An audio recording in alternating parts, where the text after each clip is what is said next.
Welcome to the City Current Show, powered by Higginbotham Insurance and Financial Services. This show focuses on sharing good news and powering the good in our community. Now here's your host, City Current CEO, Jeremy Park. Welcome back to the City Current Show, powered by Higginbotham. I'm your host, Jeremy Park. We're always honored to bring you inspiring stories of individuals and organizations making a difference and powering the good. And in this case, we're talking about the power of memory cafes. We're honored to have with us Kristen Miller, Executive Director of Memory Makers of the Midsouth. How are you doing? I'm great. How are you? Doing very well. So we're going to talk about caregivers and caring for those with dementia, memory cafes. We have a lot to unpack, but let's start with a little bit of the backstory of what led you to launch the organization. So I heard about the Memory Cafe concept. It's been around since the late 90s. It started in the Netherlands, and I really wanted to bring that program here.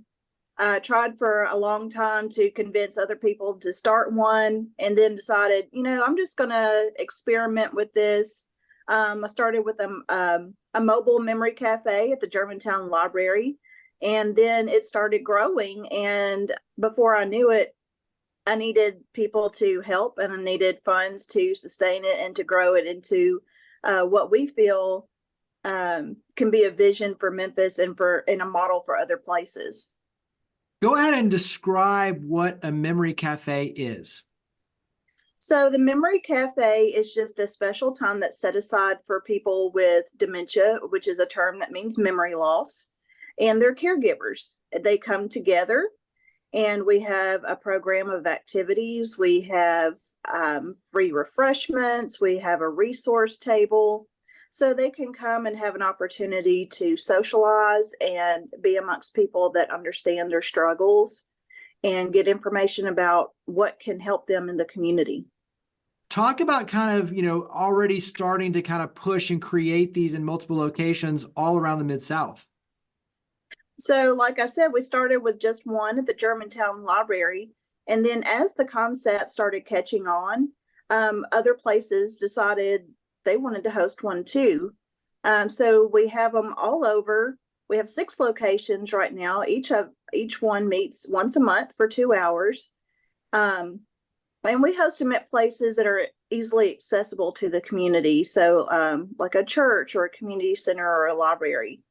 And we bring all the materials with us. So it's very easy for the host location to just open the door and let us come in for a couple of hours. And so the model that we have is basically set up to where we have a mobile setup. We bring all of the supplies with us, and we take them all back out. We utilize existing assets in the community, and it's a replicable model that can be used in other cities. And we have 6, like I said, right now. Our goal is to get to 20 in Shelby County. When you look at the feedback and what it means for the caregivers, the adults with dementia, what's been the feedback so far? We've had a lot of really positive feedback, especially for our caregivers, because when you're caring for a person that has dementia, it's very isolating. There's not a lot of places that are safe for them to go, to get out, to be social. Sometimes a person with dementia has a high fall risk, or sometimes they say or do things that might be a little inappropriate, which is no fault of theirs. This is a safe place for them, and the activities are designed for them. The activities are also designed to spark meaning and connection between the caregivers and our participants, because sometimes the caregivers get so kind of bogged down in the day-to-day task. And so the activities really kind of help spark memories from the past. They come away saying, I didn't know she could still do that, or, oh, I didn't know that he had done that. And it's just a really good way for them to have adult conversation and just be in an atmosphere designed for them. Yeah, and I think that's got to be inspiring, for the caregiver and obviously for the loved one too. And so dive into some of those activities. Give us some illustration or examples because you have a whole resource guide now. So a year of meaningful dementia activity themes, which I think is really cool as well. So talk about these activities. Yeah, so actually I wrote that manual as our protocol. So each one of our memory cafes has a theme, and each one of the themes will have some of the same elements. So we'll have conversation starters, we'll have music, we'll have something that engages the senses, like the sense of smell or touch. We have movement of some kind, we have games, we have creative arts, we have brain games. And so we just try to keep it moving and flowing throughout that 2-hour session so our participants can stay engaged.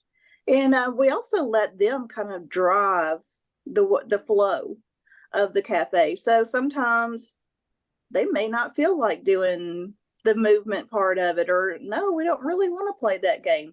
That's fine. It's there for them. When you talk about being a central gathering place, there's the one-to-one interaction in the activities, but there's also the support of leaning on each other. And so talk about kind of that aspect of widening the support network, because with each time you're meeting others. And so you look around, and in many cases, when you're going through something, it can seem isolating where you're going through it alone. And then you look around, you realize, wow, others are going through this too. I have a support network of people I can lean on. And so talk about that sense of community building that's a part of these memory cafes. Right. And that's huge, especially for our caregivers, but also for our participants, because then they're meeting people that are struggling with the same issues. And if they say the wrong thing or they can't remember something, it's totally okay. And then as well, the caregivers are saying, hey, have you used this company, or what did you do in this situation? And they're bouncing ideas off of each other so that they can have better caregiving experiences. What's the capacity? I know it's going to vary obviously between different locations, but when you look at the capacity for the memory cafes, and obviously, like you said, scaling that up, and then where we are in terms of the overall need. So, when you look at that gap, talk about kind of that side of it. Right. So we intentionally keep each one of our memory cafes kind of small, to about 10 to 12 participants and their caregivers. They're meant to come together. That way we don't have such an overwhelming group. And then if we have a particular neighborhood where maybe we're getting consistently high numbers, then we'll start a second one. And that way we can kind of keep those groups small. And as far as the need, we have a really huge need, bigger than people realize. So if you look at statistically, Shelby County has right around 1 million people. About 130,000 of those are people over 65. And then of those, about 10% estimate is how many people have dementia. So we're looking at 13,000 people just in Shelby County. And we just don't have enough resources to go around. We have 5 adult daycares, and we have about 17 memory care facilities that's either part of an assisted living or it's a standalone. And some of those are pretty cost prohibitive. And so the memory cafe sort of fills in the gaps. So we intentionally place our memory cafes right in places where people live, so they don't have to drive a long distance to find them. And they're free. We don't have any charge to come to the cafe. Everything is taken care of. Talk about from the facility side. So for those who are saying, okay, I've got a facility, I've got access to a facility, I know someone who has access to a facility that would be a great host for this. What goes into it? What do they need to know? So we meet in person and we take a look at the space and make sure that that's going to be a good location for us. We look at the calendar, what works for them, what works for us. We usually do either a 10 to 12 a.m. block, or we do a 1 to 3 p.m. block, just one time a month. And we also look at the things like handicap parking, accessibility, how far participants would have to walk, how close are the restrooms. And then as far as expectations go, just being available, having the space available at the right time, but also helping us promote it in their circles. So if it's at a church, to their congregation members, or if it's a library or a community center, in their circles of influence. Yeah, I mean, I think as you're talking about like the churches, community centers, all of these libraries, like you're mentioning, those are great gathering places. And, having a memory cafe to open up access would be great. And especially when you look at the kind of geographical footprint, so making sure you have something in every neighborhood that's accessible is a powerful opportunity to give back and serve Memphis and the Mid-South. So I love it when you talk about just easy ways to start plugging in and getting involved. Carry that into then for the general public. When you talk about fundraising, support, volunteerism, how can the community get involved and support your efforts? Well, fundraising is always appreciated. You can give right on our website, memorymakersmidsouth.org. Also, we welcome volunteers. If you can spare 2 hours a month, that's really all it takes. You can volunteer at one memory cafe. You can volunteer at all of them. We're not picky. And you just serve as an extra pair of hands. So when we're doing our activities, helping to pass things out, a little bit of setup, a little bit of takedown. So it's very easy to volunteer. And so we also have a form for that on our website. It's a short form for those who want to volunteer. And then we have a set of training videos so that people can learn more about dementia and what to expect. Speaking of that, you are putting out a lot of valuable resources and information. I know just going and looking at some of the social media and website, you're, recently talking about how the afternoon, kind of that twilight period, can be very difficult. And so, making sure that they're not having caffeine later in the day and things like that, which are just great tips for caregivers to help them. Talk about putting out the resources and just being an active voice, helping people. Right. And that's part of our mission. We have a 3-part mission, which is the social stimulation, also the education part. So getting those resources into the hands of the caregivers is very important, because most people are just kind of thrown into that situation, and they might be handed a diagnosis and that's it.